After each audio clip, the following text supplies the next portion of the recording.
My name is Hemel, and today I'm going to talk about two important concepts of programming language translators, which is how to find terminals, non-terminals, and start symbols from the given symbols, and how to find parse tree for any sentence for the given grammar. Okay, so before starting that, let's understand some definitions about the symbols. What is called terminal symbol, what is called non-terminal symbol, and what is called start symbol.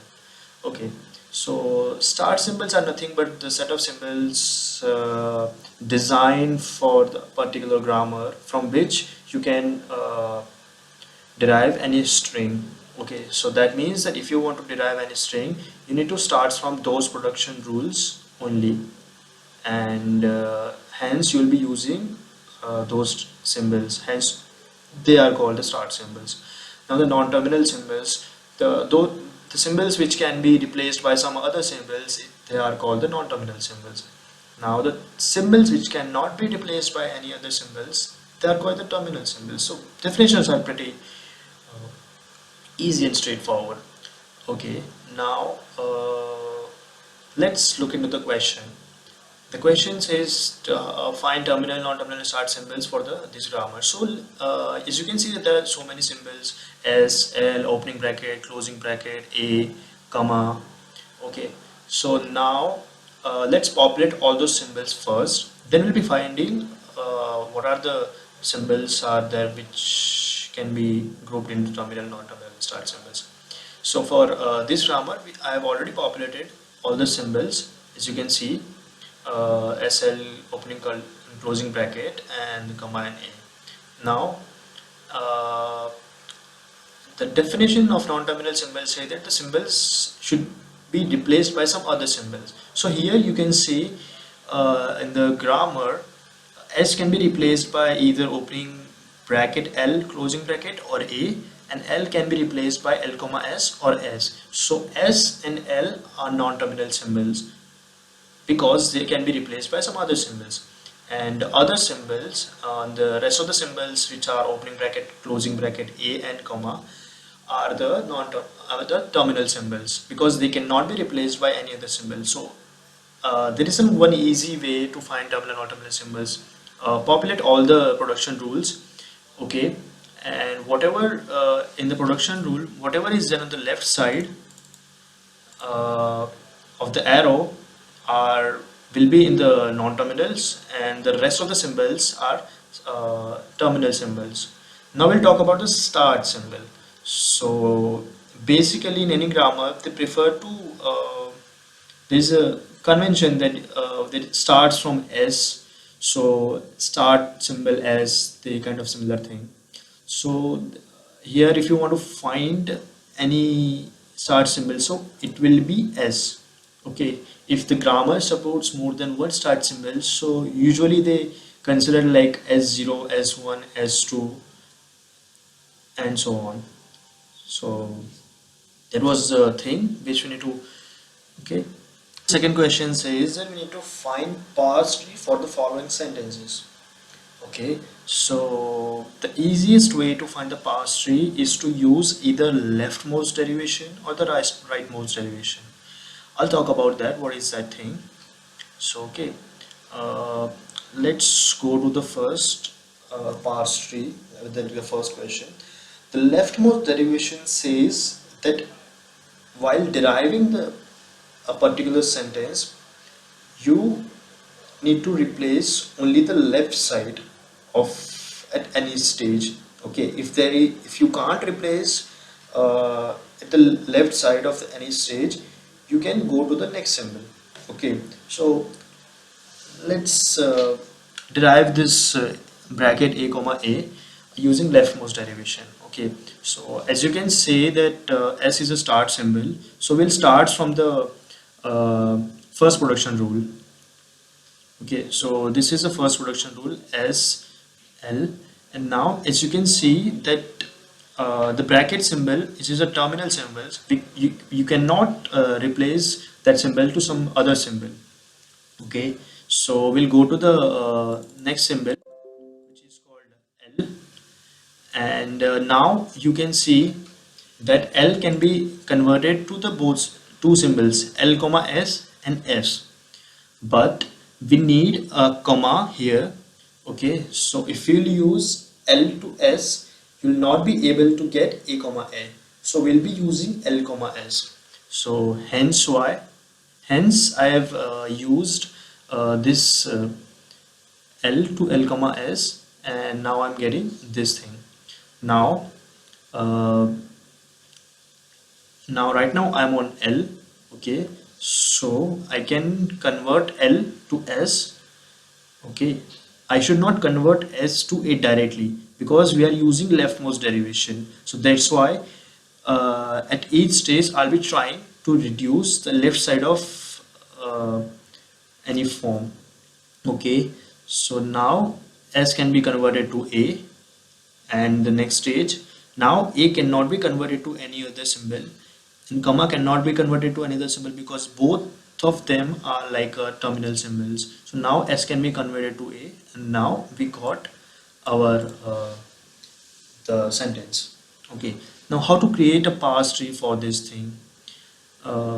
Let's go step by step. Okay, so first S is reduced to bracket L bracket. So here S is there, here bracket is there, here L is there, and here bracket is there. So this way you will be writing, and on each stage you'll be creating you'll be extending the parse tree. So on the second stage we used L to L comma S reduction. Okay, so here L to L comma S reduction will be using, and will be extending the already created parse tree. Now at the third stage we used L to S. Okay, so we'll be using this L here, and we'll be reducing to S. Okay, now on the next stage we are using S to A. Okay, so we'll be reducing this S to A. On the next stage we'll be reducing this S to A. Okay, now that's what I've done.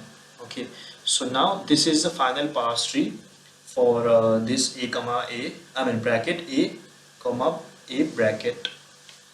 So this is a pretty easy stuff. Like first you derive the sentence using leftmost derivation, and if you write here in the bracket, like at each stage what production rule you used, you can easily derive the parse tree. Okay, now the second question is how to find opening bracket A comma opening bracket A comma A.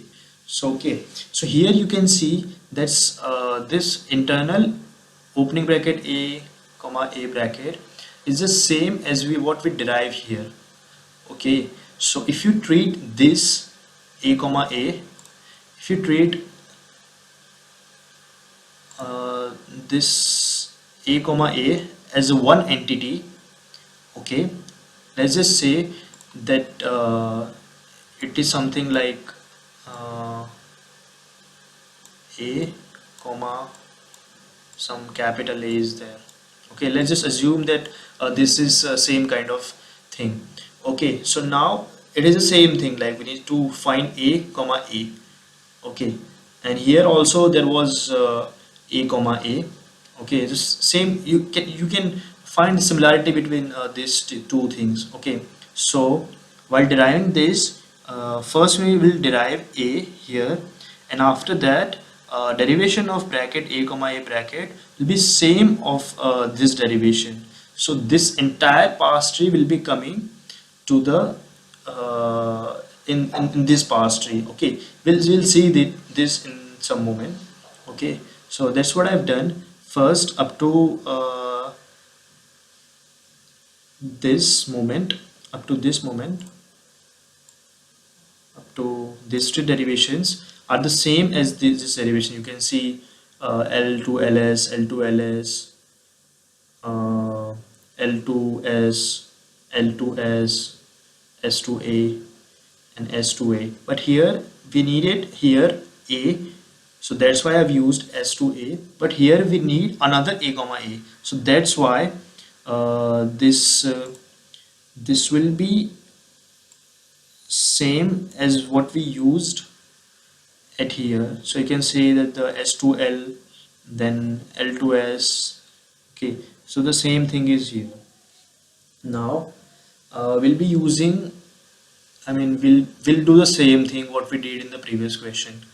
Uh, we'll be using each production rules at each stage, and we'll be extending our original parse tree. So first S2 opening bracket, L closing bracket. So here that's what I have done, S2 opening bracket, L closing bracket. Then on the next stage, L to LS, as you can see, the same thing what we have done in the previous question. Then on to L to S reduction, L to S reduction. Then here S to bracket, L bracket, S to bracket, L bracket. Now in this here like the same thing, if you can extend like order, as I already told you, that from this production to this production, it is the same as this is the same what we did in the previous question, this question. So the same entire parse tree will be coming here, as you can see. See, S bracket L bracket LSA comma, the same thing is there. So this is nothing but just you can say sub parse tree of the previous question. Okay, now the third question is similar to this question, but it's just a little bit complex at first sight, but if you break it down, okay, so it will be the same thing. Here you can see we have a comma a twice, okay, and one more thing is there. So if I reduce it to something like that, okay, a comma capital A, okay, so here this will be A, okay, so the same thing will be like here, okay, but now in the A we don't need only single a comma A, we need two a comma A. So this A is nothing but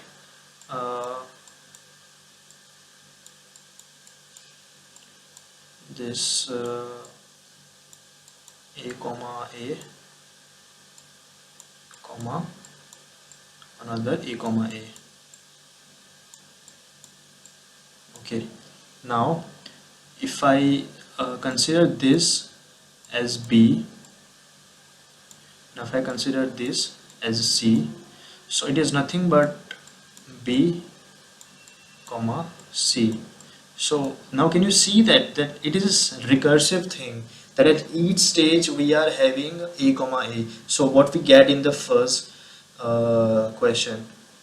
Okay, so in this question, let's calculate how many subparse trees will be there of the first question. So here a comma A is 1, a comma A is second, and this is a comma A is third. So as you can see, this is one parse tree is there. Here can you, if you can see, one parse tree is there. Okay, and after that another parse tree is there, and here also one parse tree is there, and here also one parse tree is there. So it is pretty much same thing.